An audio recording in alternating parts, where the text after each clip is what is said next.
Good morning. This is our daily lectionary readings for Wednesday, April 12th, 2023.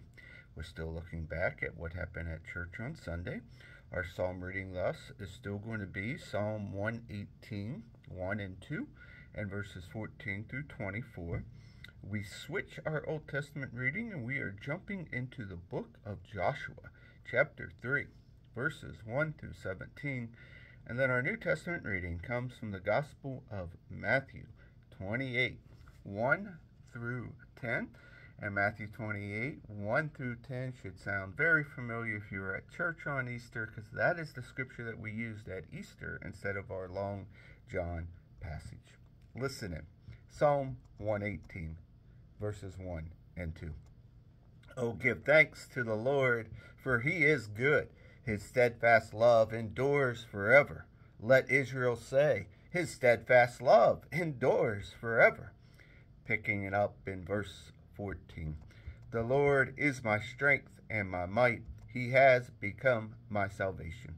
There are glad songs of victory in the tents of the righteous. The right hand of the Lord does valiantly. The right hand of the Lord is exalted.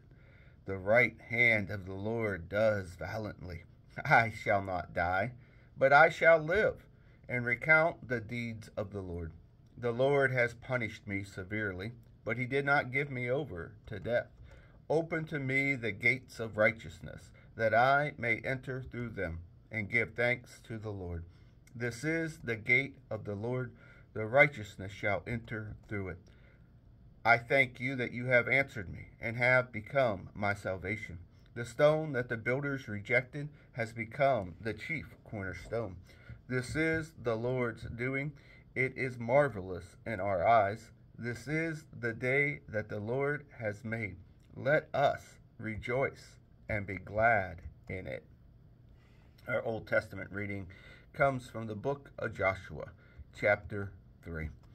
Early in the morning, Joshua rose and set out for Shittim with all the Israelites, and they came to the Jordan.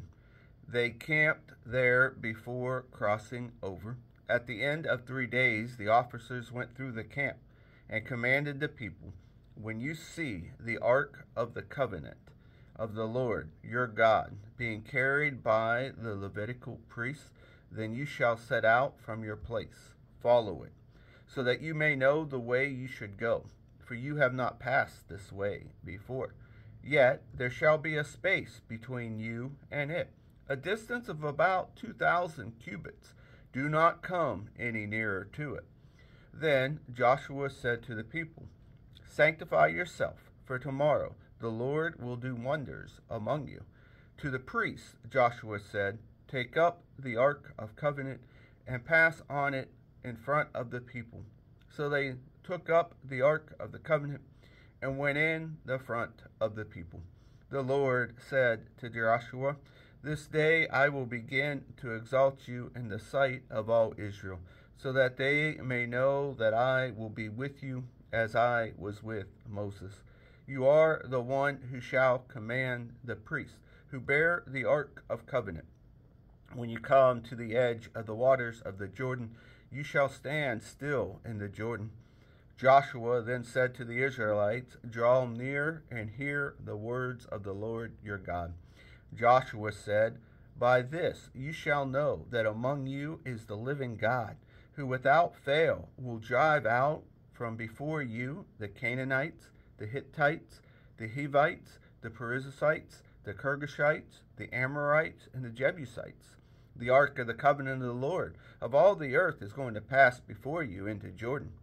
So now select 12 men from the tribe of Israel, one from each tribe.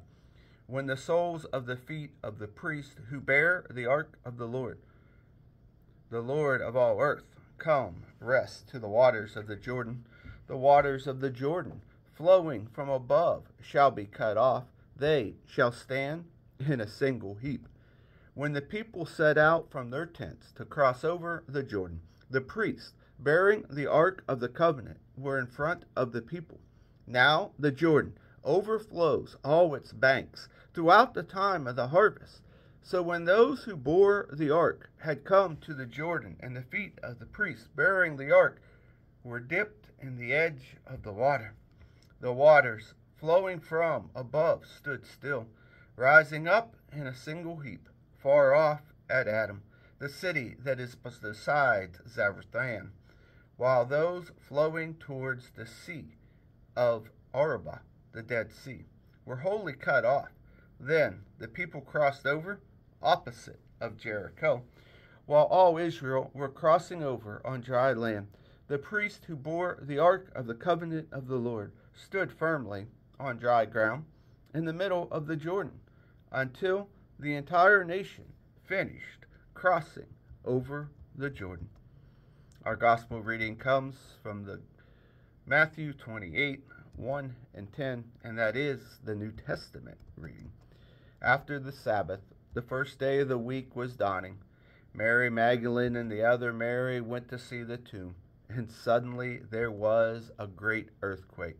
For an angel of the Lord descending from heaven came and rolled it back and sat on it. His appearance was like lightning, and his clothing white as snow.